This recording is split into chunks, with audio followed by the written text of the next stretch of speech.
welcome back to another video on the channel, and in today's video we're going to be doing build this September. Now, just keep in mind this is it. The first system here is actually a system that I don't recommend you building, because, well, actually most of it's good, I just don't recommend the CPU. Now, the CPU here is the 8680K from Intel. It is an overclocking processor, 6 cores. Let's see, probably how many threads does it have? I don't actually know. Tell you the truth. Let's see. Yes. So then 12 threads because it has hyperthreading. So this is a 40th anniversary processor.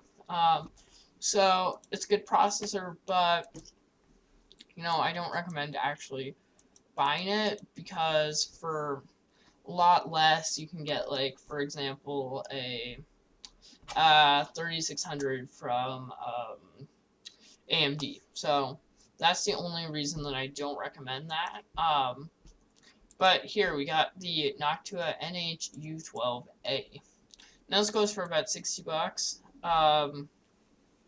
So now, yeah, you do get the ugly brown fans, but overall, you get their premium thermal paste, some of the best in the industry. And then overall, a great air cooler, honestly. Really can't get these. This is one of the top air coolers on the market. Now, yes, the Noctua NH15 beats it out, but no, great price for 60 bucks. Alright, so next we have our motherboard, which is a Gigabyte Z390 Gaming X motherboard.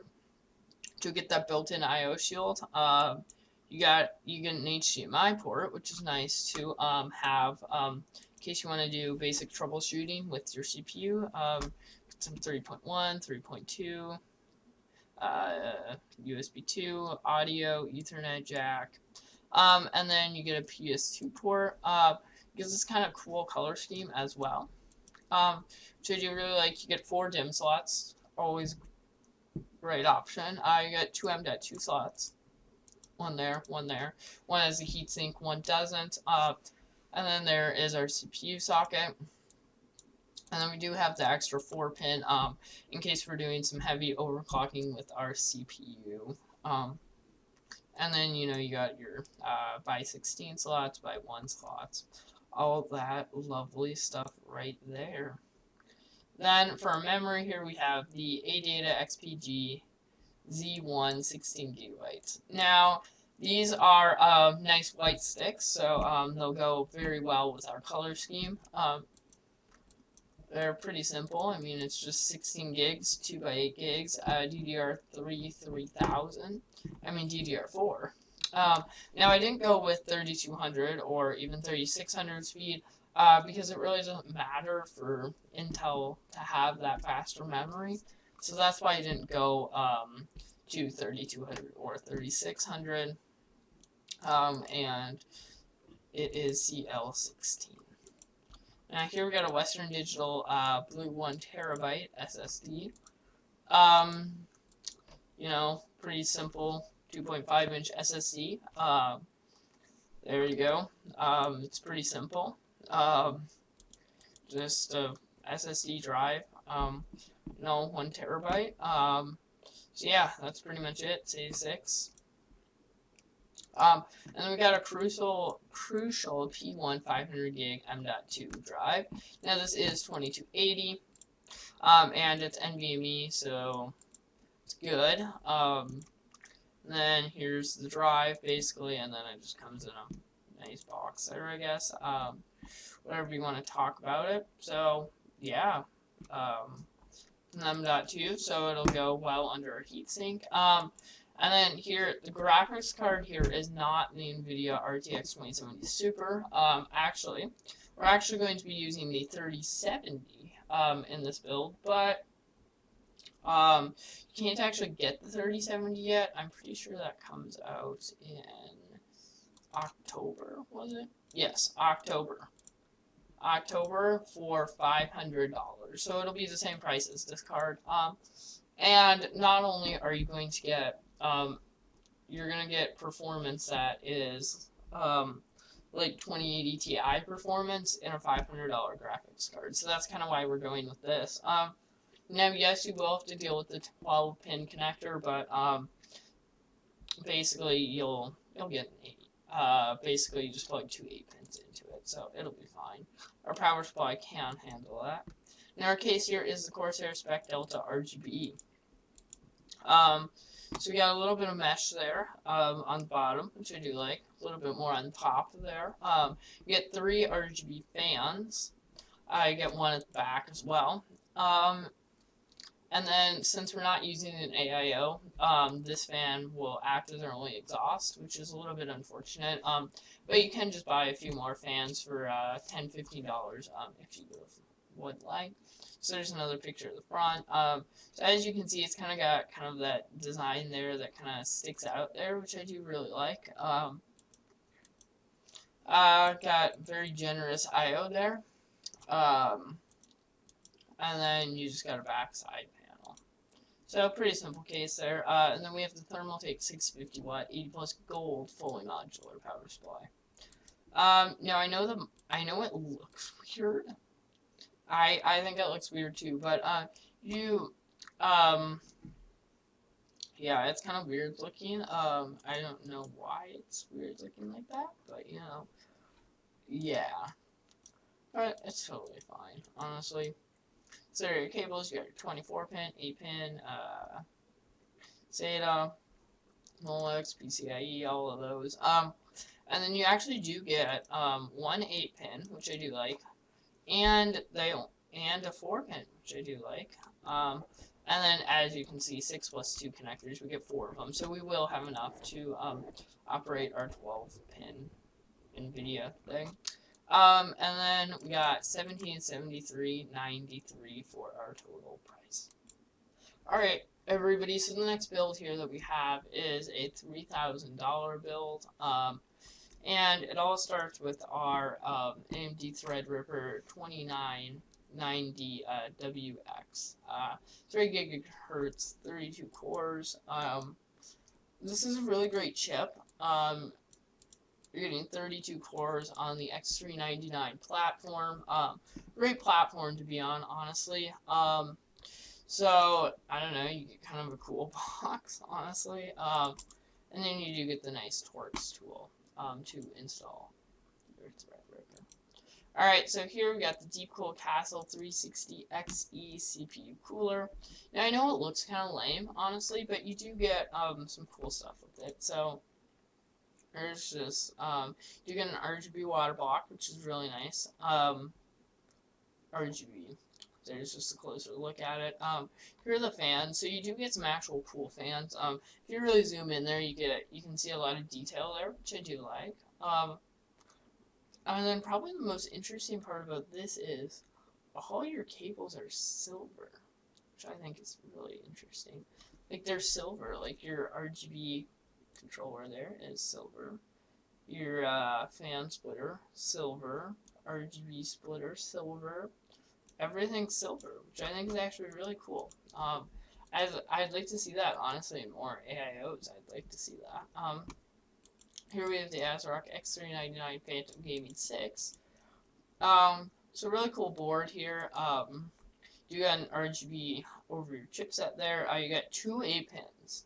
Two 8 pins to run our 32 core processor, which I do actually recommend plugging in both 8 pins. Now on our last build we could probably get away without plugging in the extra 4 pin, but this one I really do recommend plugging in both 4 pins. Your 24 pin ATX, 8 DIMM slots, and then there's your socket right there. Front panel connectors down there. So yeah, you do get M.2 Wi-Fi on this board, which is very interesting.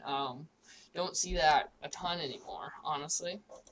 But here's our RAM here. We just got now. I would definitely recommend spend the little bit more here to get the 3600 speed. It was in stock yesterday. for not $107, but you know, whatever.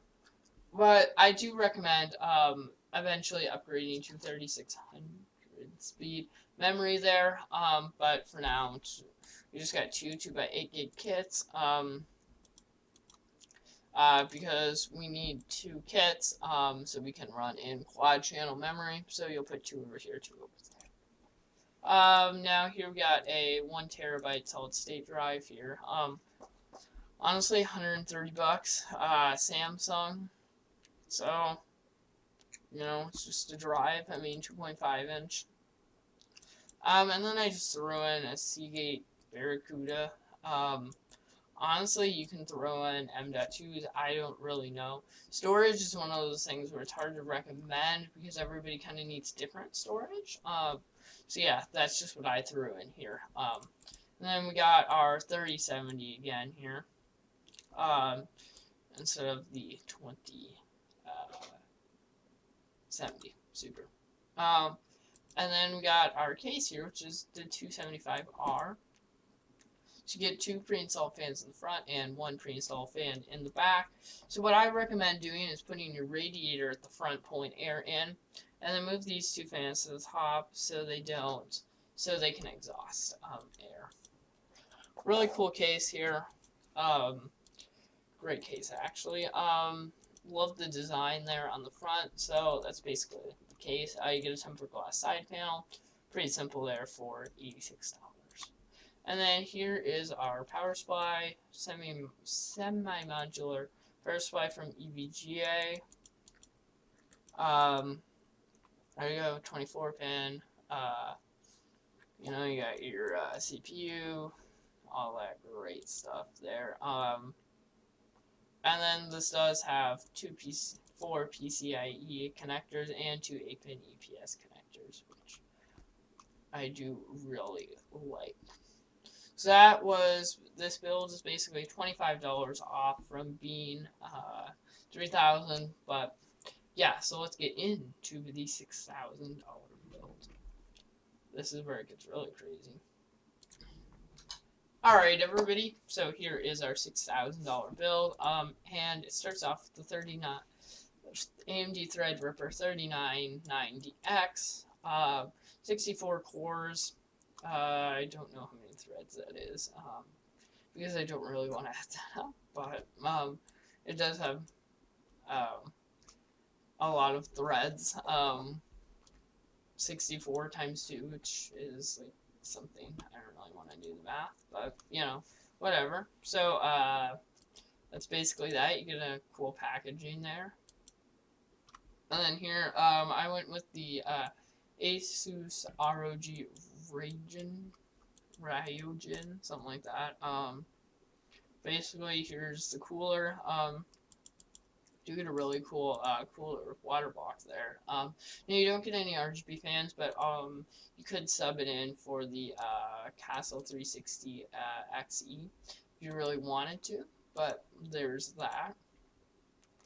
And we have another Asus product. This is their Zenith 2 Extreme Alpha. So this thing can hold 5 M.2s. It's got two 8-pins and a 6-pin. And it's got a 24-pin, obviously. It's got a screen, lots of RGB. So yeah, really cool board there. You're getting a lot of stuff there. And then we just got the same RAM as last time. 16 gigs Corsair LPX. And then we got 5 of the 970 Evo from Samsung here. Now these are actually really cool drives here. I do really like these. But yeah, this board can hold 5 of them. So just a note here.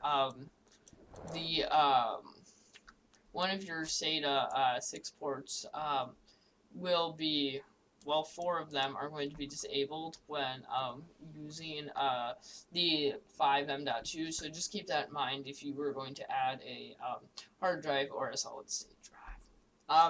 Now here, instead of having the 2080 Super, we got the 3080, which is just insane.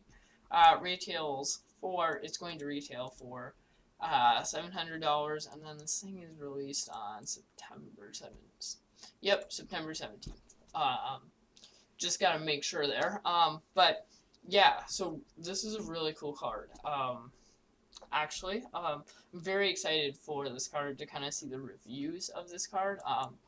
But yeah. Then here we get the Land Cool 2 mesh. So, you can probably put your AIO at the top. And then you're going to want to put, and then you can buy a fan for the back, if you really wanted to. I got some nice RGB fans on the front there, which is really cool, and some mesh there on the front and on the power supply shroud. So, that'll be good for thermals here. And then we have the Corsair RM 2019 750 watt 80 plus gold fully modular ATX power supply. What a mouthful. But yeah. So here's basically some 150 watts. It's 6 plus 2 pin connectors, so you know you can use 1 6 pin for your motherboard. 2 8 pins, all that great stuff. So yeah, this is lovely. So yeah, that's basically our. I guess it's more like 6,200, but you know, that's it for today's video, guys. We looked at a $1,773 build, a $3,000 build, and a $6,000 build. So guys, thanks for watching, and have a great and fantastic rest of your day. Go.